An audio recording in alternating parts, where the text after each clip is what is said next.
All right, I'm going to jump in here first, guys. I should have listened to Jared. I checked out Black Mirror.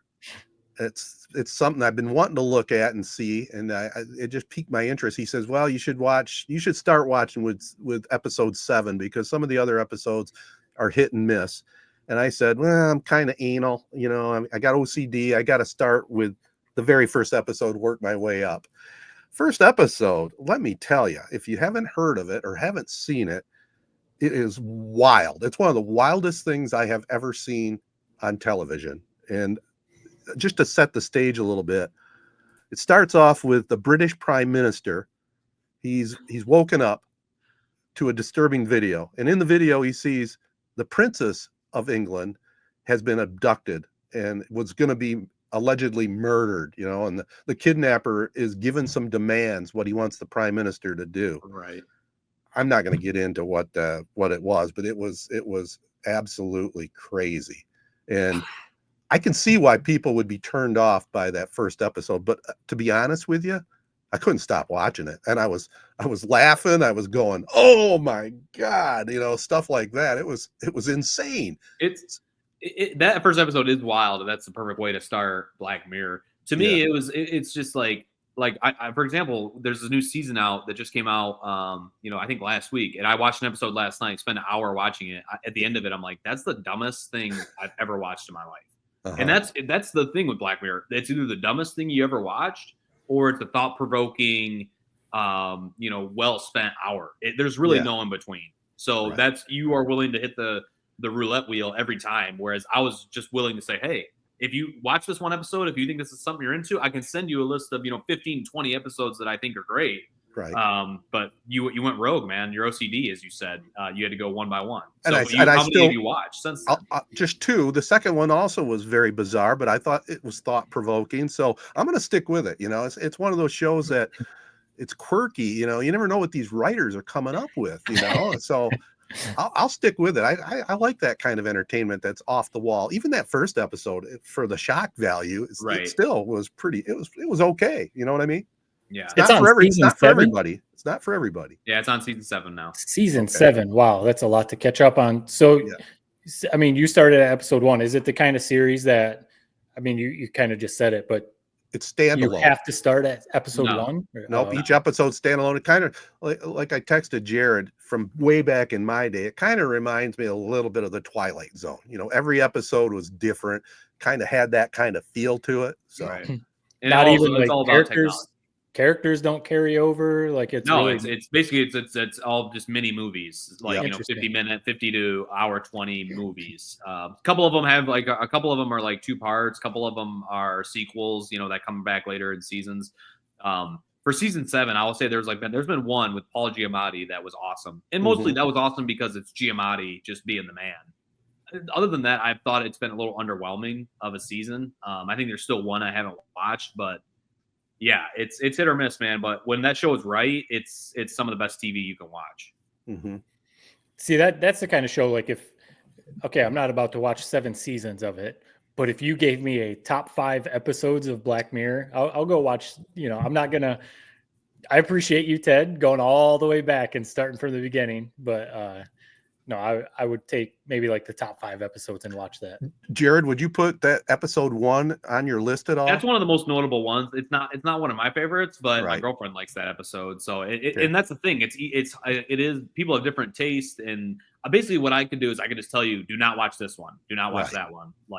There's one I just watched in season 7. It's about this guy and this computer game that take over. It's like, what even is this dumb stuff? This doesn't even make sense, man. It's so stupid that it makes you angry. But I almost don't like watching Black Mirror because sometimes even the good episodes, they leave you in a bad mood afterward. I don't know how else to put it. It sticks with you, and it's you can't shake the feeling of how it made you feel. Made you question technology, made you question maybe something in your life.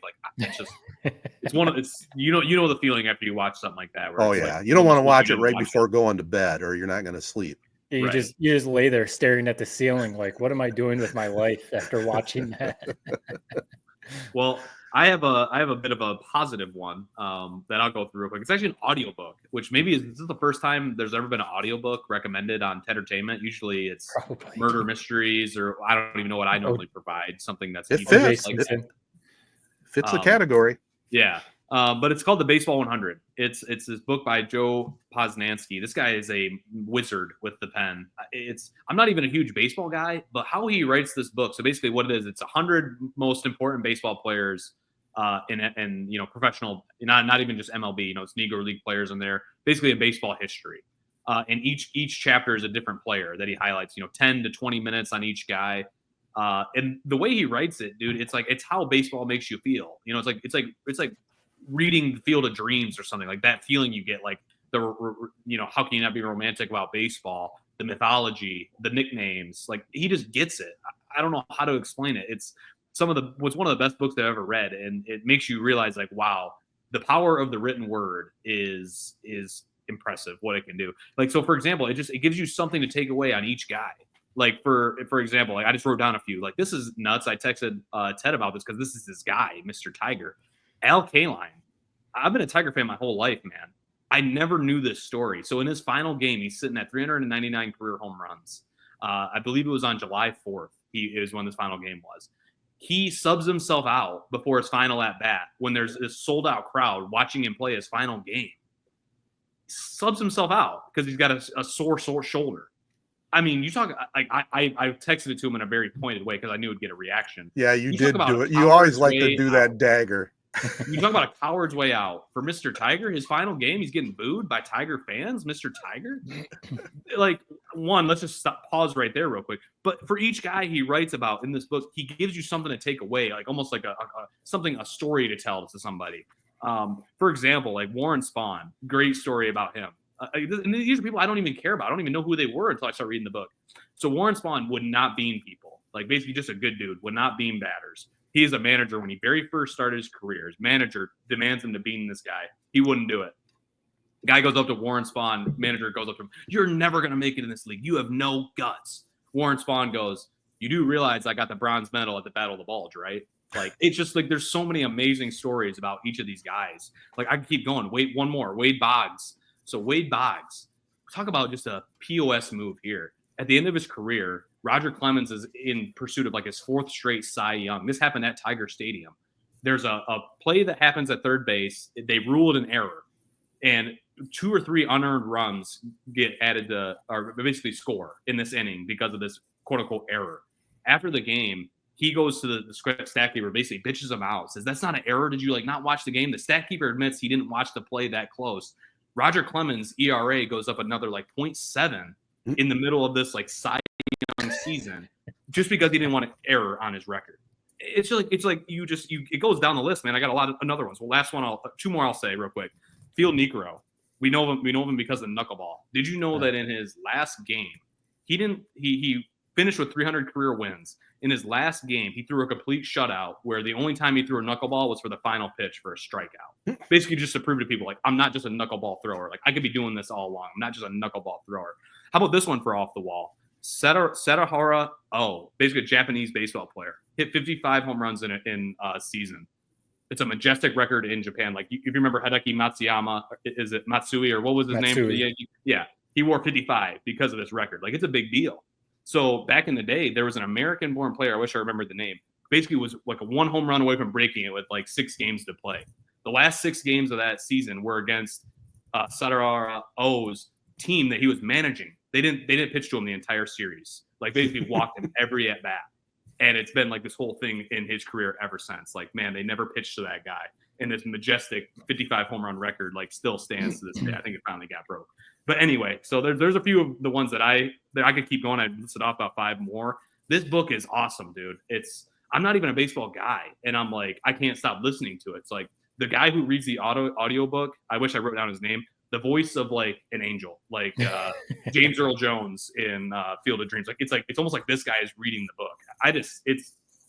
It's magic. And Joe Posnanski, I mean, talk about a dream guest on this show. I don't know if it's possible, but my God, he's Reach out to him. Reach out to him, man. Definitely. I mean, and you have become a baseball guy for a number of different reasons. You maybe not always have been, right. but Right. Sounds like a great book, and that's right up my alley. I mean, that's right up my alley. I mean, yeah, you give me the little dig about Kaline. I almost forgot about that, but really the only reason he was playing was trying to get the number 400. But in hindsight, I wouldn't use the word coward, but he regrets that he probably didn't do that. You know, another big story is probably in that book about Ted Williams. Never would acknowledge the Boston fans, never would tip his hat. That was the big controversy. His last at bat hits a home run, you know, a historical home run for all time. Refused to come out and acknowledge the crowd. I mean, that was an all-time story. I don't think I've gotten to his chapter yet, but I'll be. Did it ever come out why he was like that? I forget. I forget too, Matt, but he just never did, which was very bizarre. I don't know if he had some problems with the fans early on in his career, maybe. Right. I don't know. But Al Kaline, it's funny you said, like, does he regret it? He says, like, he doesn't regret it. He said basically he gave baseball all he had. That's how he describes it. The only thing he regrets is the, like, 25-year-old kid who had to go sub in for him to pinch hit and how he got booed to oblivion. He's like, he feels bad. Ben Ogilvy. Yeah. Be forever remembered as the guy that pinch hit for Al Kaline in his last game. Can you imagine that though? Like, I think about Miguel Cabrera's career down the stretch, like that last game. If he would have got pinch hit for, it is like, it's kind of amazing. It's not more of a story, man. Like how I never knew that. Like that is crazy that happened. Right. To be honest with you, you know, I loved Al Kaline as a player. I mean, he was my guy, man. But to be honest, he was a little salty. I mean, he had a little attitude to him. Well, there's a great story where the Briggs, the former owner, wouldn't give him. Briggs ripped him in the newspaper. So, quote unquote, Mr. Tiger, which there's only a few Mr. You know, there's Mr. Padre, Tony Gwynn, who else? There, Mr. Cub, Ernie Banks. Like, Mr. So apparently earlier in his career, when Al Kaline was really taken off, like he held out for his contract. Basically, wanted more money. Briggs went to the newspaper, goes, "Yeah, he's being ungrateful. I didn't even get a Christmas card from him this year." Sure enough, next he has to settle for this like deal with Briggs that basically undercut him. Wasn't what his value was. Fans just boo him into oblivion. Second he comes back. It's just funny, man. You think Mr. Tiger, like, wow, he must have been beloved his whole career. It's like, no, he actually maybe wasn't. So yeah, I think there's a lot of that kind of stuff. I mean, because back in the day, there wasn't the 24-hour news cycle, social media, and all that. So he was Mr. Tiger because of how good he was on the field. All the off the field stuff didn't necessarily make all the headlines. No, baseball is a sport that even if you're a sports fan, you know, if you don't care about sports at all, then yeah, you wouldn't care. But if you're just a general sports fan, a book like that, there are just so many stories. Baseball is just so much history, the characters. I mean, it with, you know, the sport going through world wars and some of the athletes. I mean, Ted Williams being one, had to go fight, you know, for the country and stuff. And there's just the stories with baseball are, I mean, look at it. You said you can't even put the book down. The stories with baseball are super interesting and cool. Absolutely. What's the name of the book again? What's the name again, Jared? Baseball 100, Joe Posnanski. I like people read. It's a book. Obviously, I like the audiobook. I go for a walk every morning. It's like it's how I start my day. It's soothing, man. What is the baseball? Is it like 100 chapters or 100 players? 100 players. So he picked 100 players. And that's kind of what makes you. It's like, man, who's gonna be the next chapter? Like, even if there's a chapter, it's like I don't really care about this guy. You are like waiting to get through that chapter so you can get to the next guy. Right. Like, you know, and it gives you an appreciation. Like for me, I'm not a baseball history nut. I don't know anything about it, but it's like it makes you appreciate certain guys. Like even Reggie Jackson, classic story. Basically, the A's owner. You know, A's ownership has been horrible forever. The A's owner back when he was, you know, just taking off, like he held out for a contract. The A's owner wouldn't pay him. Reggie Jackson's in the middle of a slump. He finally pinch hits in like the bottom of the ninth inning, hits a walk-off home run, crosses the bases, takes off his helmet, looks up at the owner's box, goes, "F you." The owner basically, it's just like stuff like that. Like, man, this guy was the man. Like he ruled. Like, so there's it's how he starts these chapters. It's like he'll tee something up, and then you'll kind of forget about it, and then he'll come back to it like the last paragraph of this player's chapter and like tie it off with a majestic ending to each player. That's cool. It's impressive. I'll definitely be checking that out. It's worth checking out, especially the audiobook, like you said.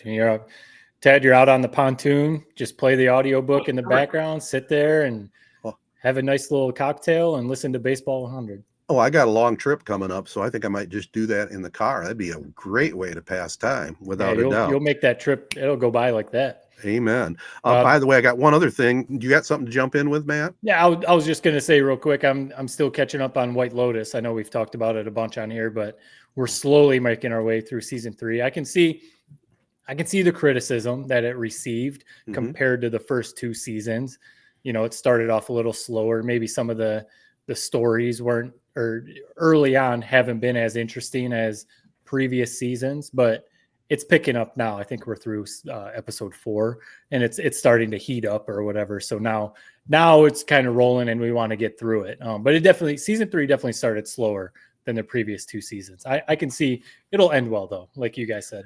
Oh yeah, you'll like the last episode, I think, if you stick with the whole thing, without a doubt. 100%. We went from books to TV shows. How about music? Rock and Roll Hall of Fame has been announced. Bad Company. Grand Funk make it? They did not. They did not. Bad Company, Chubby Checker, Joe Cocker. How was Joe Cocker not already in the Hall of Fame? Well, Chubby Checker for also. Right. It's unreal. And then Cyndi Lauper, Soundgarden, White Stripes. White Stripes out of Detroit. That's cool. It's great, but there's so many people that have been omitted. I think they deserve it, but first ballot into the Hall of Fame. I didn't realize it was like I don't even know if they vote on it or what, but I didn't even realize that it's actually like, that's so dumb of me not to realize that it was like classes get voted in every year. Yeah. White Stripes is definitely my generation. I was never a huge fan, but I was a fan, especially them being from Detroit.